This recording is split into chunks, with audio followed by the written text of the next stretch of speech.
Hi there, my name's Alex Everett and I'm a certified play therapist and experienced primary and early years teacher. In this short video, I'll talk to you a little bit about how you can best support your child and family through the coronavirus. Perhaps the biggest challenge around the coronavirus is that it's so new and we don't have all of the answers. Furthermore, it's all over the media and the children often have that information at their fingertips. When combined with the fact that children are off school, parents and carers are off work, we're in isolation at home, it can be a bit of a melting pot and recipe for disaster. But help is at hand, and I hope to share a couple of things with you that may be useful. I think first and foremost, communication is absolutely key. And this is going to look different depending on kind of the age and stage of development for your child. So, for example, with younger children, it can be really useful to use metaphor and symbol to convey kind of what's going on around them. And there are some really, really great therapeutic stories out there which explain the coronavirus in child-friendly and accessible terms. So I'd highly recommend that for kind of younger children. Children who are older and young people, it can be really useful to kind of look at the facts and they may be able to engage with that and have a rich conversation which might put their mind at ease as you're having an adult-to-adult conversation with them. Either way, when you're having these conversations with your child or young person, it's really important to pick up on the emotional content and the stuff that might be going on.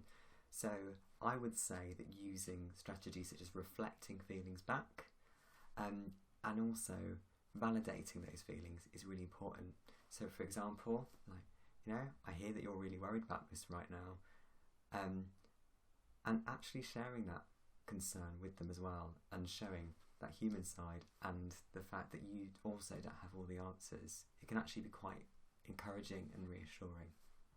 All of this is really, really great and useful stuff, but there may be times where you see changes in your child's behaviour and that is going to look different. So it could be things like an increase in temper tantrums or hot tempers, or kind of choosing to isolate or withdraw slightly as well. Emotional regulation or managing your emotions productively is really important for both children and adults alike in this situation, as everybody is likely to be heightened and more stressed than usual. If your child or young person does begin to dysregulate emotionally and perhaps lose control of their emotions, it's really important to remember the 3 R's, which are firstly to regulate, which is to calm down and get them to a point where they can have control over their emotions again. During this process, it's really important to relate, which is the second R, and build that connection and try and get through to them. Finally, once your child has regulated again, then you can reason, and that really is to reflect on what has happened and perhaps look at more productive ways and more helpful ways of managing their feelings and emotions if this is to occur again. The reasoning stage is an opportunity to make expectations clear and also offer what I like to call a plan B. Plan A didn't work, but there's always a plan B. So it's optimistic and gives them another option in future. Due to the huge changes in our day-to-day lives and the loss of routine and structure, this is going to affect your child's behaviour, but they're also likely to feel like there's a lack of purpose, routine, structure and even safety. So whilst we're all at home, I think it's really beneficial that each day features what I'm calling the 3 Ps, which are purpose, pace and play. Purpose, quite simply, is about having a reason to get up in the morning, and it's doing things which are meaningful and also important to your child or young person. So this isn't necessarily doing maths or English every day, but it's certainly about having projects and opportunities to engage at home and not feel like each day is just completely in free fall. Pace is equally important. If you think about your child's day-to-day routine, school and their life generally is made up of a sequence of activities or lessons which are really fast-paced. Strategies which are often used in schools and which I've used in my role as a teacher before have been things like a visual timetable or maybe a calendar. And by having that in place and somewhere central at home, your child knows what's coming and what to expect for the day. And this doesn't need to be a lot of work. It could be something really simple, like in the morning we're going to do some baking and maybe some reading.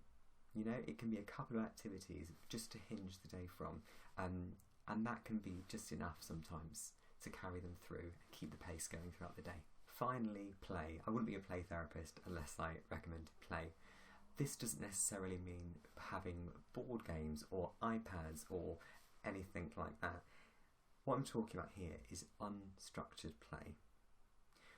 Unstructured play is integral to children's development.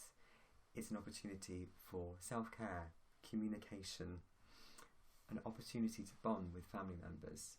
It can also help them to develop resilience and positive feelings during this time, which is quite stressful for everybody.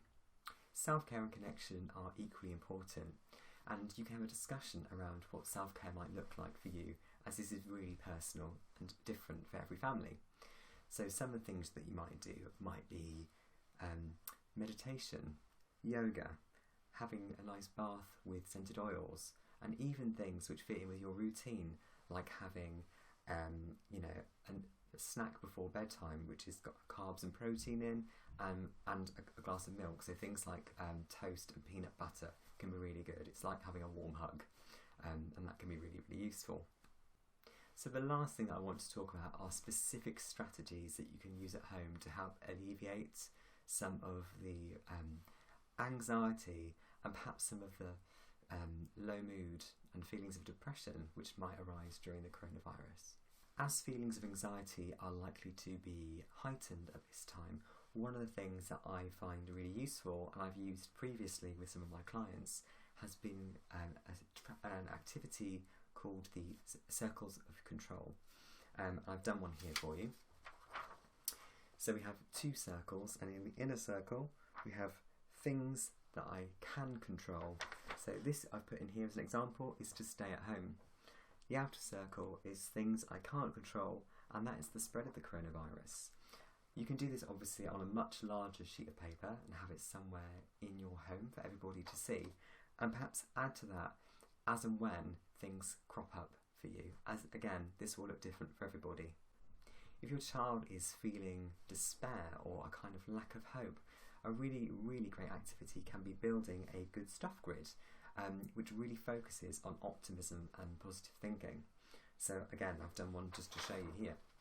So on my good stuff grid, I've got my cat, Netflix and the series that I'm watching, and going for a walk at 2 o'clock every day to do my daily exercise.